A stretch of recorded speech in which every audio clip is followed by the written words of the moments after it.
મારા ક્ષત્રિય સમાજને એક વિનંતી, આપ સૌ અસ્મિતા આંદોલનને ભૂલી ન જતા, અસ્મિતાને લડાઈને ભૂલી ન જતા. હજી તો આપણી અસ્મિતાની લડાઈ ચાલુ છે અને અસ્મિતાનો યોગ્ય બદલો લેવાનો સમય આ સ્થાનિક સ્વરાજની ચૂંટણી છે. આપ સૌએ લોકસભાની ચૂંટણીમાં સમાજ હિતમાં અને સમાજ સાથે રહી અને સરકારના વિરુદ્ધમાં મતદાન કર્યું, તો એવી જ રીતના આ સ્થાનિક સ્વરાજની ચૂંટણીમાં પણ સમાજ હિતમાં આ સરકારના વિરુદ્ધમાં મતદાન કરવાનું છે. કારણ આજ દિન લગીન આપણા ક્ષત્રિય સમાજની એક પણ માંગ આ સરકારે સ્વીકાર કરી નથી.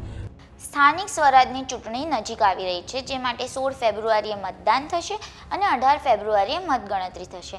ત્યારે આ ચૂંટણીને લઈને દરેક રાજકીય પક્ષો તડામાર તૈયારીઓ કરી રહ્યા છે. પણ હવે ક્ષત્રિય સમાજ આ ચૂંટણીમાં ભાજપનું ટેન્શન વધારે એવું લાગી રહ્યું છે.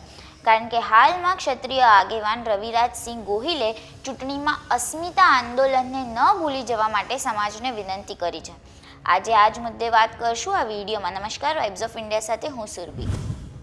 ગુજરાતમાં સ્થાનિક સ્વરાજની ચૂંટણી નજીક આવી રહી છે, ત્યારે ફરી એકવાર ક્ષત્રિય સમાજના અસ્મિતા આંદોલન ફરી ચર્ચામાં આવ્યું છે.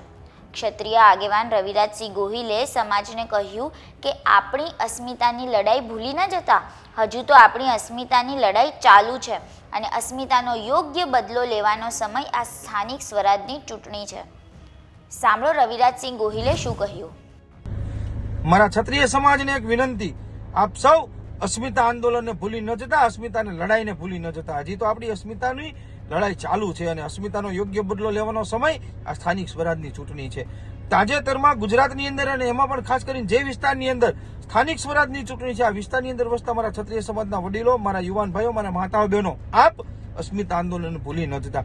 જેવી રીતે આપ સૌએ લોકસભાની ચૂંટણીમાં સમાજ હિતમાં અને સમાજ સાથે રહી અને સરકારના વિરુદ્ધમાં મતદાન કર્યું, તો એવી જ રીતના આ સ્થાનિક સ્વરાજની ચૂંટણીમાં પણ સમાજ હિતમાં આ સરકારના વિરુદ્ધમાં મતદાન કરવાનું છે. કારણ આજ દિન લગીન આપણા ક્ષત્રિય સમાજની એક પણ માંગ આ સરકારે સ્વીકાર કરી નથી અને અસ્મિતા આંદોલન અને અસ્મિતાનો યોગ્ય બદલો લેવાનો સમય આ સ્થાનિક સ્વરાજની ચૂંટણી છે. જે વિસ્તારમાં ચૂંટણી છે એ વિસ્તારની અંદર વસતા ક્ષત્રિય સમાજના હરેક વ્યક્તિ સ્વયંભૂ આ સમાજના આગેવાન છો, સમાજના વડીલો છો.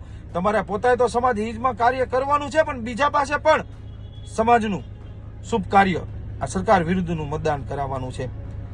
જે વિસ્તારની અંદર ઇલેક્શન છે એ વિસ્તારની આજુબાજુના વિસ્તારની અંદર ક્ષત્રિય સમાજના કોઈ વડીલ આગેવાન હોય, કોઈ યુવા આગેવાન હોય, કોઈ માતાઓ બહેનો આગેવાન હોય, તો એ વિસ્તારની અંદર આપ સમાજની મિટિંગ લેવા જશો તો સમાજ ઉપર આપનો ઋણ રહેશે. ખાસ કરીને અસ્મિતા આંદોલન આપણે ભૂલી જવાનું નથી. અસ્મિતાનો યોગ્ય બદલો લેવાનો સમય આવનારી સ્થાનિક સ્વરાજની ચૂંટણી છે. આ વાત ક્ષત્રિય સમાજ ભૂલી ન જતા.